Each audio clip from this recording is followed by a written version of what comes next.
Tu veux commencer? Alors le projet a commencé, quand on a acheté à 3 familles un immeuble pour, y habiter et on a tout de suite eu envie de l'étendre et en regardant un peu le les possibilités qui étaient offertes par le règlement constructif, on s'est rendu compte que de manière exceptionnelle, on avait des droits à bâtir entre notre maison et l'immeuble voisin du quartier. Mais on est allé voir le voisin et on lui a demandé s'il avait aussi envie d'étendre. Et ça a été le point de départ du projet. On a d'un côté 3 familles qui habitent chaque fois un étage avec, comme on le voit ici, une série de, de pièces qui s'enfilent sur le sud et puis les pièces nuit sur l'arrière. On a chaque fois 3 familles, donc on a 3 familles, une par étage, qui ont chaque fois 2 enfants. De l'autre côté, on a une typologie un petit peu particulière. On a un couple séparé. La maman va vivre dans l'extension sur une maisonnette de 3 étages. Le papa va vivre dans les combles, dans un duplex qui va habiter les toits. Et les enfants sont pris entre deux euh, sur l'appartement de maman et de papa. Ils ont chacun une porte-palière qui donne sur l'un ou sur l'autre. Et en fonction des semaines et de la répartition de la famille, ils vont être soit dans l'appartement de maman et c'est maman qui aura un 5 pièces et papa un 3 pièces, soit dans l'appartement de papa et papa aura un 5 pièces et maman un 3 pièces. Et en plus, dans cette maison, il y a 2 appartements en location.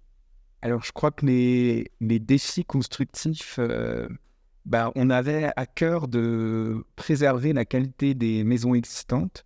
Il ne s'agissait pas de recréer un nouveau bâtiment et d'effacer l'existant. Et on avait aussi l'envie de faire... on avait des budgets contraints, on devait être intelligent avec la question de l'économie. Et donc, on a essayé de tirer parti le plus possible de l'existant. Alors pour l'extension, on a fait le choix de travailler en bois. Alors peut-être pour une raison écologique d'abord, parce que ça nous semblait être un matériau adéquat. Et puis pour des raisons statiques aussi, on a quelque chose de plus léger, une rapidité de mise en œuvre. Donc on a préfabriqué des éléments et puis on est venu, comme l'expliquait mon collègue, se fixer dans les murs des maisons existantes. D'une part, on a des dalles qui sont suspendues entre le mur mitoyen, donc le mur qui sépare les 2 ensembles de cette extension, puisque la moitié de l'extension appartient à une des maisons et l'autre moitié de l'extension appartient à l'autre des maisons. Donc on a ce mur mitoyen et puis on a une structure porteuse qui est suspendue entre ce mur mitoyen et la façade existante. Ce qui nous a aussi permis de conserver ces façades existantes qui donnent un caractère un petit peu singulier à ces extensions, puisqu'on lit les traces de l'ancienne façade en gardant les embrasures, en gardant le crépi d'origine. Je crois que ce projet, il naît de beaucoup de dialogues. Il naît de dialogues entre les habitants, entre les architectes, avec les autorités.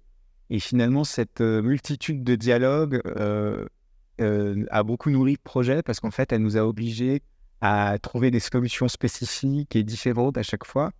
Et ça nous a permis, je crois, on a pris beaucoup de plaisir à transformer ça à l'avantage du projet, chercher un peu à trouver des solutions nouvelles qui ne cherchent pas à unifier le projet, mais au contraire à le transformer en un ensemble de moments joyeux et ludiques. Et je crois que c'est cette richesse de dialogue et de solutions qui a beaucoup nourri le projet.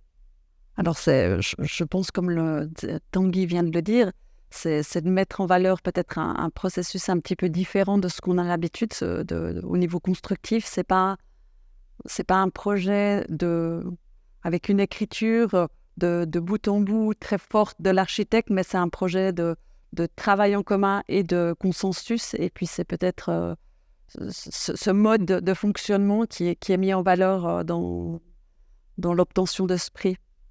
Puis bien sûr, pour nous, c'est aussi une certaine visibilité qui est tout à fait agréable.